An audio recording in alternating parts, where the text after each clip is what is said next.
Family, friends, and colleagues. This is Richard Solomon, and this is episode 27 in our video series, Enhancing Human Relationships Through the Fourth R of the Relationship Skills.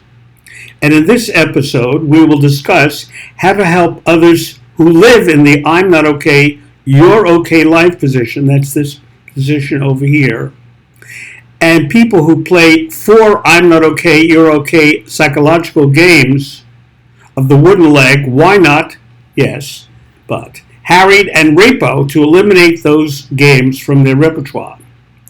Now, in the previous episode, that was number 26, we explained that the four I'm not okay, you're okay psychological games are deeply embedded and unconscious tapes, roles or scripts that some people play until those psychological games no longer achieve their objectives. But before we explain how to help others to give up playing these I'm not okay, you're okay psychological games, let's explain why do some people play not okay games.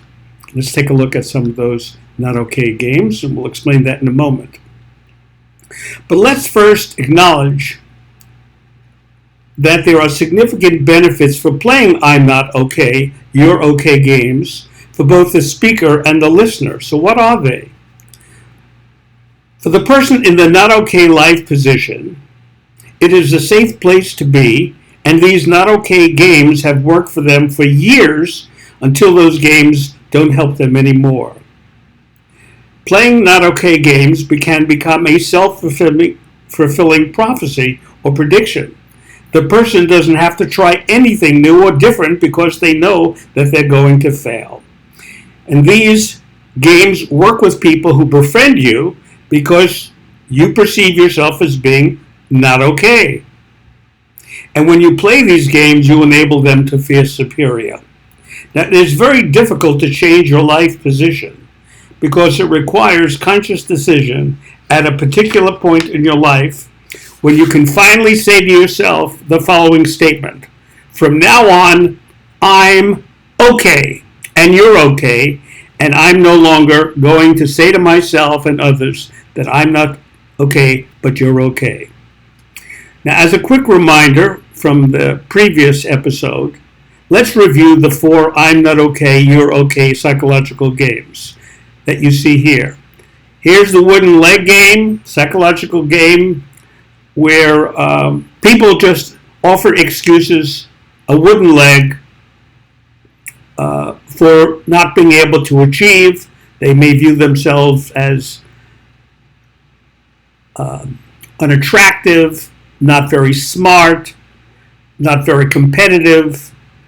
They just view themselves as a loser, and the reason they view themselves as a loser is because they have a wooden leg. Now, obviously, as we said earlier, it doesn't have to be a wooden leg. It could be some other perceived disability. Could be because they're too tall or too short or too fat or too skinny or cognitively limited game or whatever. They use the wooden leg as the justification for the not being able to do anything in this world. The why not yes but game is a game where no matter what you offer people to do to improve themselves, they say, well, maybe, yes, but it's not going to work. It's just not going to work. You say, why not try this? They say, that's an idea, but it's basically not something that can function for me. I can't do it, etc. Harried is the game, another not okay game where these people take on so many responsibilities or tasks in their life that none of those tasks or responsibilities can they do well. And many times they can't complete anything. And the Rapo game, all of which these games were developed by Eric Byrne, is a game where one person entices another person of the opposite or the same sex away from their original partner, only to drop that person as soon as they show an interest in pursuing the relationship. Now let's explain how we can help others change their life position from I'm not okay to you're okay to I'm okay and you're okay life position depicted in this particular or third handout. So what we're suggesting is whenever someone plays one of these games, Wooden Leg, Why Not Yes, Bud, Harried Rapo, you honestly and sincerely listen to their story. After they tell your story, you can share your story or a friend's story, how you played some of these games or how others played these games. So in a sense, you're validating the person for playing the game and showing them that you understand why you played these games. The third step is to gently remind them that they needn't retell their story or their game to everyone they encounter. You kind of let them know that they don't have to come from the I'm not okay, you're okay position.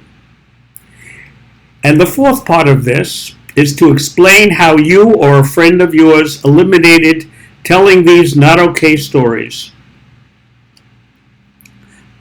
Because all of these not okay stories or games or tapes or roles, remember, they're unconscious, deep-seated tapes, roles, or scripts that are embedded in one's psyche. Explain how you or your colleague made a conscious decision to no longer play these demeaning, hurtful, and self-defeating games, and how you and they arrived at a place and time when you or they can honestly say to yourself or to themselves or to others, I'm okay and you're okay. Finally, it's important for you to support them as they tell a revived story of how they eliminated these not okay games from their vocabulary, leaving them in a not okay, from the I'm not okay, you're okay position, and then deciding to come from the I'm okay and you're okay life position, which is the position that enables you to get along with a lot of different types of people in this world. So we invite you to share and discuss these 3 handouts. We encourage you to share these handouts with your family and friends and colleagues, and perhaps mention times when you came from this life position and played these not okay psychological games. Now, if you want a copy of this handout, or this handout, or this handout, all you have to do is contact me at my email address, rdsolomonphd@gmail.com, or you can take a screenshot of this handout or these handouts. That all 3 will be on my Facebook page. Now, in our next episode, we will cover 4 new psychological games derived from the I'm okay, you're not okay life position. That would be these games. It's I'm okay, you are not okay. The second life position. We'll talk about those 4 new psychological games that people can play. And if you wish to comment or post questions about this video or entire video series, you can share your thoughts and inquiries on my YouTube, Twitter, X, and Facebook accounts. And obviously want to thank you so much for taking the time to watch and reflect on what we have shared in this series. And we look forward to being with you next time. Thank you so much, and bye-bye.